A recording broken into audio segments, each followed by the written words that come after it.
We're here to bring a new type of news show. New insights, new styles, and new topics every day. We are News Generation. Bringing news just for you is Friday, September 12th here in Seoul. I'm Lee Soo-jin, and this is News Generation. Joining us today is Wonbin. Good morning. Good morning. Also, Grace is with us. Happy Friday. Happy Friday. And both are here to speak on behalf of people in their 20s and 30s.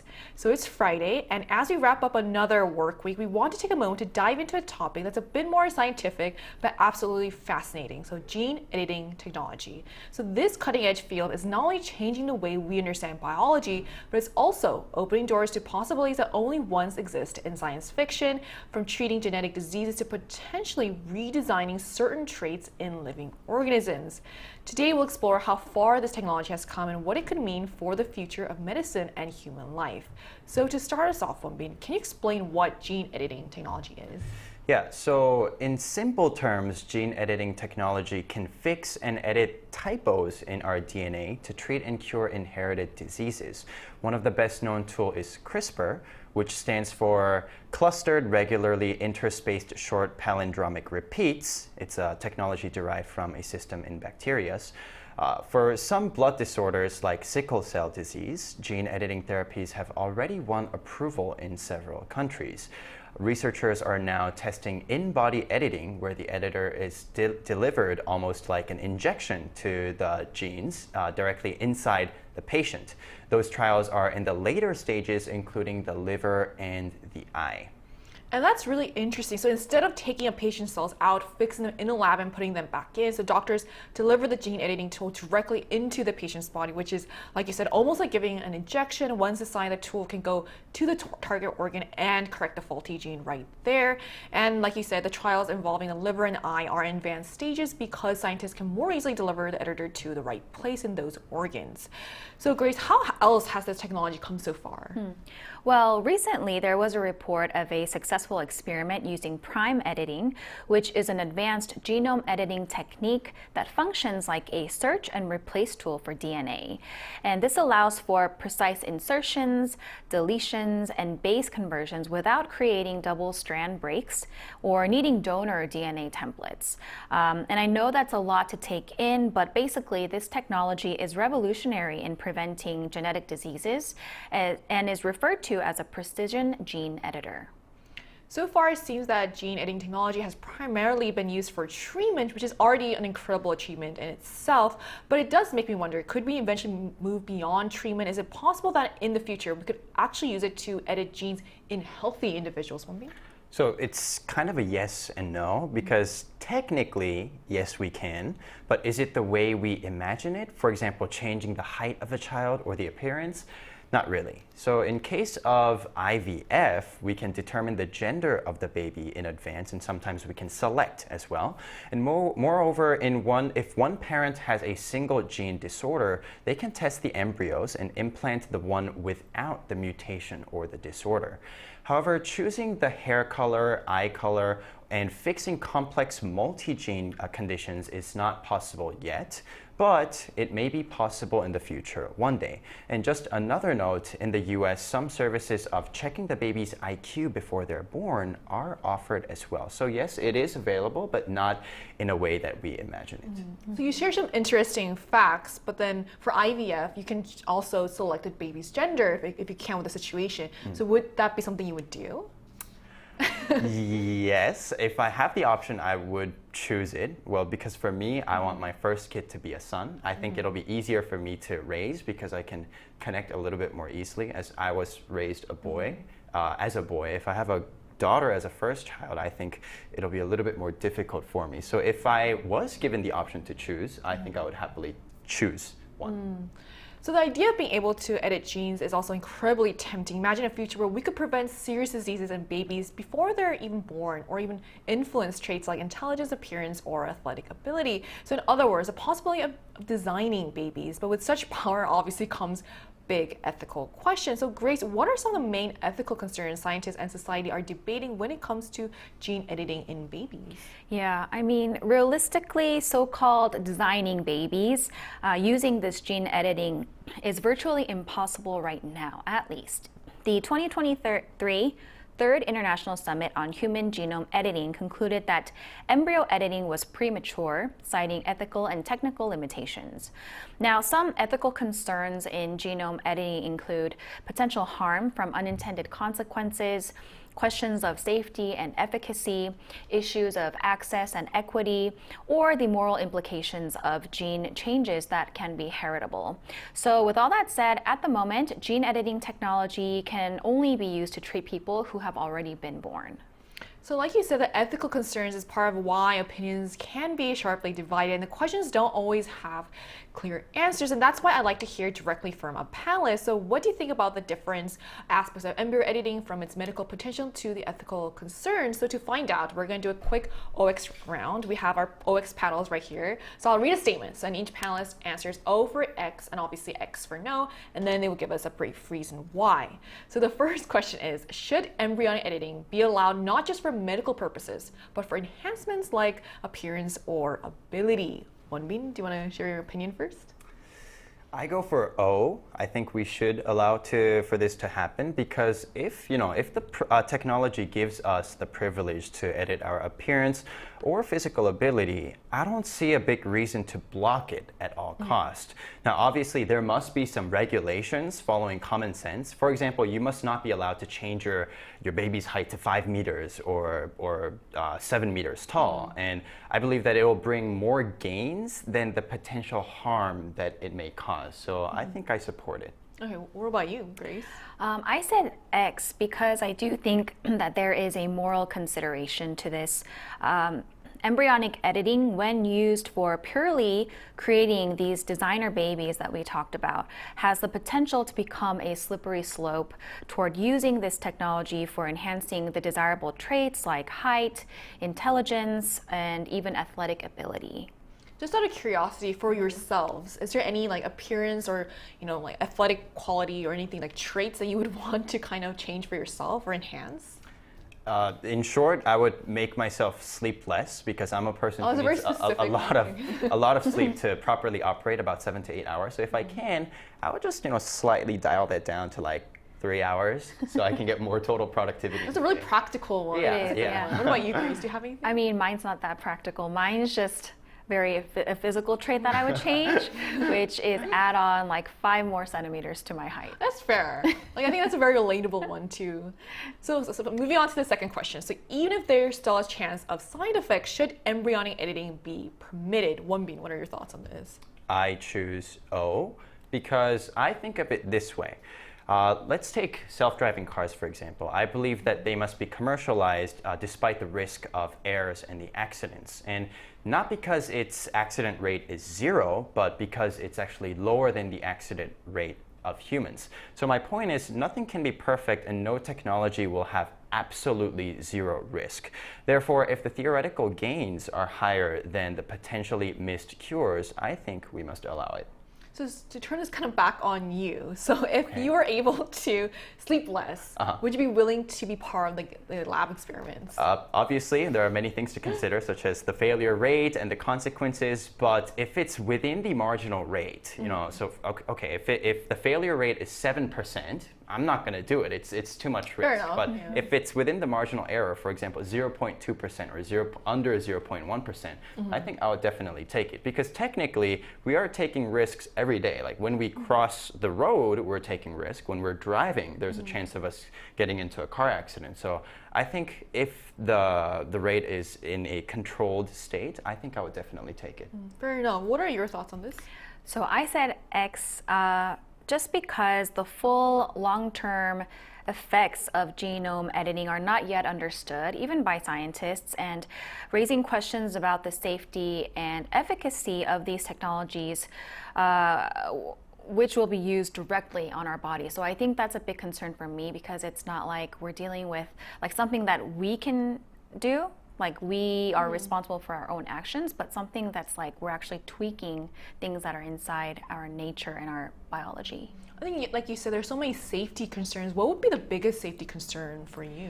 So when I was reading about this, I heard that, like mistakes happen. If you make a mistake in the gene editing process, you might be able to create like an unhealthy gene or like a new disease gene that would not only have implications on your own life, but then you would be passing that down to future generations. That's a really good point. So embryonic editing, this is our last question. So embryonic editing may become a very costly technology. So if access is limited to only the wealthy, is that right? There are concerns that this will only be accessible to the wealthy. So what are your thoughts on this, Wonbin?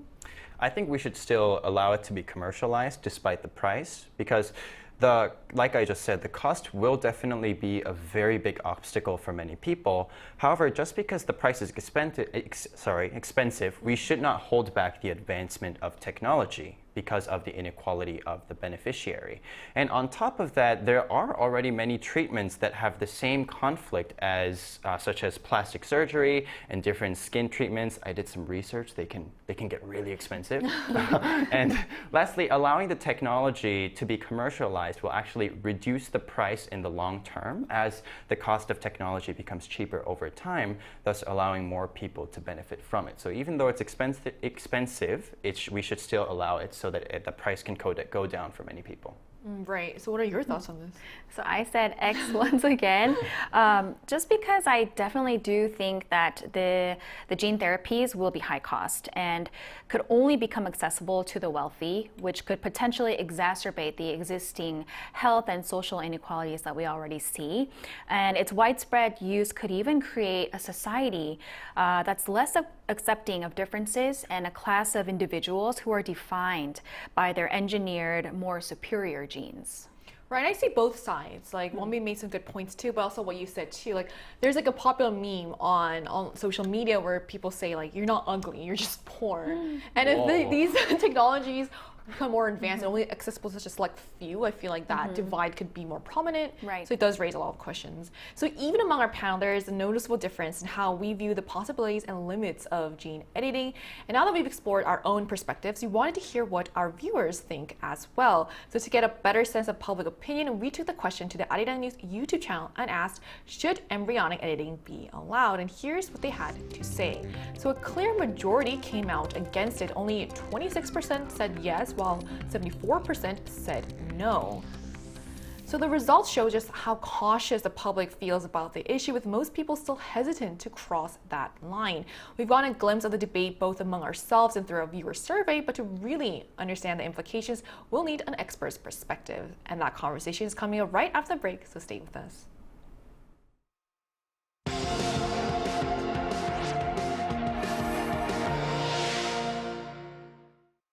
NewsGen wants to hear from you. Go to YouTube and search our channel Arirang News. Click Community and leave a comment down below. Make a new type of news with us. Joining us today is Dr. Yang Jian, a research fellow at Yonsei University College of Medicine's Department of Medical and Social Sciences. So hi, Dr. Yang. Thank you so much for connecting with us today. Good morning. Thank you for having me. So how far has gene editing technology advanced so far? What are the latest developments? Yes, CRISPR-Cas9 is a rapidly advancing third-generation gene editing technology. Moreover, recent studies continue to report advances in base editing and prime editing that enhance the precision and versatility of genome editing. A significant milestone in 2025 was the case of baby KJ in the United States.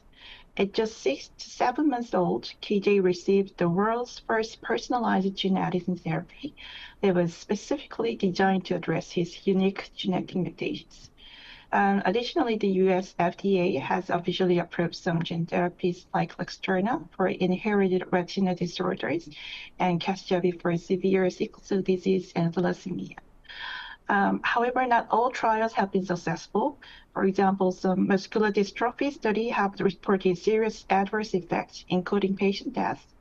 In addition, the 2018 announcement by the He and Kui regarding creation of gene-edited twin babies resistant to HIV raised significant ethical concerns. In this regard, CRISPR-Cas9 is still filled with both promise and uncertainty. Right. Thank you for your overview of the situation. Now, if public funding is used to support gene editing research, what guidelines should be in place, and who should be held responsible if side effects or unintended consequences occur? Yes, public funding involves making policy decisions that consider the necessity and uncertainty of research, global trends, and the potential social and industrial impacts. It often prioritizes studies on rare and incurable diseases that lack treatment options, especially when genome editing presents significant benefits over existing therapies. However, funding may be limited if the technology carries significant bioethical risks or lacks societal acceptance, as seen with germline gene editing. International consensus calls for a precautionary approach due to its effect on future generations and ethical uncertainties. For example, restrictions on U.S. federal research funding for human germline gene editing mirrors these concerns. Decisions about public funding, therefore, be guided by considerations of social consensus alongside these ethical and normative constraints. And the determining responsibility involves identifying the causal relationship between negligence and its consequences. Liability generally fall under the party at fault. This could be the regulator or the medical professional, or even the patient whose predispositions may have affected the outcome. However, determining these factors is not always straightforward, especially in the context of emerging technologies. If side effects are unforeseeable or unavoidable, the issue then shifts to broader legal and policy considerations regarding the fair and equitable distribution of risks. In such cases, public compensation schemes or private insurance programs may need to be established to provide adequate support. Dr. Yang, then looking ahead, how feasible is embryonic gene editing, and what ethical challenges does it raise for scientists and society? Well, the future is uncertain and technology carries explosiveness. New discoveries may emerge at any time. So CRISPR has already demonstrated its promising outlook. Strong investments from the industry and the potential regulatory changes in the United States could speed up the development of embryonic gene editing. However, any errors, as Grace mentioned, in gene editing could impact every tissue and organ of future generations, and even successful edits may carry unknown risks. In addition, editing embryos means intervening in a life that has no choice. This raises questions about the best interest of the future child and the proper limits of parental discretion. There is also the risk of reviving eugenic ideas designer baby. Such practice could deepen inequality and create a dystopian world like the one imagined in the film Gyotaka. The issue is where we draw the line. Once this technology gains momentum in an undesirable direction, reversing it will be very difficult. That is why we must exercise prudent resilience as a society. All right, thank you so much for sharing your insight with us today. Thank you. So we spoke with an expert to get a deeper understanding of the science and ethics behind gene editing. But on a more personal note, it raises an interesting question about whether you would consider using gene editing if you were going to have children. So Wonbin, would you want to intervene to prevent disease or even influence certain traits, or would you rather leave things as they are? I would definitely take advantage of this technology. Well, in terms of medical reasons, obviously, like I have back pain, I don't want my kid to have that. But personally, what I really want, and this is where the SF imagination kicks in, is to have a son who looks exactly like me and a daughter who looks exactly like my future wife. And I think this technology can help me. And I know it's not the most technical answer, but I think it is a good way to enjoy the technology without overdoing it, like make my kid look like Brad Pitt, or I'm gonna make the next BTS. Yeah. That's fair enough. So what about you, Grace? Like I mentioned during our OX round, my biggest concern for now is that we just don't know the long-term risks associated with genome editing technology. It could cause off-target edits or other unforeseen effects that lead to new health risks or unintended unintended changes in the entire human gene pool. And this in turn could create a new gene, like I said, maybe an unhealthy gene that could be passed on to future generations, which would technically defeat the whole purpose of why we're doing this in the first place. Right, so to wrap up our discussion today, we're left with some big questions. There are questions that scientists, policymakers, and all of us will need to face and navigate as this technology continues to evolve. So what does a responsible future for advancements in life sciences look like, and how can we make sure that breakthroughs in biotech benefit society while still respecting ethical boundaries? So like you just said, this topic dances on a very fine line of ethics. So, and obviously, the technology can advance much quicker without any regulations, just like in the times of war, but there will definitely be devastating side effects that will allow it, if we allow it to go fully off leash. So people may forget the importance of life when we reach a point where we can just basically press out perfect babies every single time. Therefore, there must be regulations for it, and we must take our upcoming steps very, very carefully. I think that was very well put. What are your thoughts on this, Grace? Yeah, I think to use the advancements in biotechnology ethically, we have to integrate a proactive ethical framework for every stage of development and its deployment, focusing on all the stakeholders involved. There must be transparency in communication and adaptable ethical guidelines. We have to assess the potential negative consequences, like the biological and environmental disruption that it may cause, to ensure that there is equitable access to the benefits of this technology, and to respect the diverse cultural and social values that are regarding this intervention in our natural lives and its processes. So as we've seen today, gene editing is a technology full of promise, but also full of questions. So from preventing serious diseases to the possibility of designing traits in babies, the science is moving fast while ethical and social debates continue to evolve. So the challenge for all of us, scientists, policymakers, and the public, is finding a balance between innovation and responsibility. But one thing is clear, the conversation about the future of life sciences is just beginning, and it's a conversation we all need to be part of. And this brings us to the end of today's episode of News Generation. But News Gen will be back Monday at 10:30 a.m. Korea time. Big thanks to Wongbin. Always a pleasure. And also Grace. Thanks for having me. And to all our viewers, thank you so much for watching, and we hope you have the best weekend. We are News Generation.